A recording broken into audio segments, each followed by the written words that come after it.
So, ito na nga, nagtry akong bitawan si baby kasi gusto ko makalakad siya mag-isa and titingnan ko kung kaya niya na. So, ayan o, diba, patakbo kagad siya. Ayan, Diyos ko, nasuso siya ang ending. Ayun, nadulas din ako kasi ang dulas ng sandals ko. Kaya ang ending, hindi pa rin pwedeng bitawan ang baby na yan. Grabe, sobrang kaba ko talaga nung time na yan kasi nang kinakatakot ko yung mangudngud yung mukha niya eh. Kasi ganyan talaga yung mga bata sa maglakad sa umpisa. Talagang lagi siyang patakbo.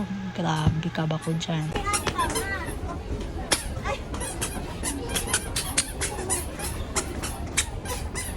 Mangungud-ngud ka eh. Kaya kita bitawan eh.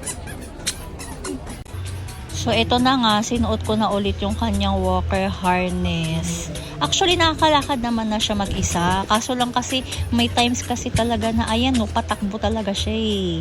Hindi ko naman makokontrol yung paglalakad niya kapag nasa labas kami. Lalo na pag sa labas, kasi syempre semento yan, nakakatakot kapag bamagsak.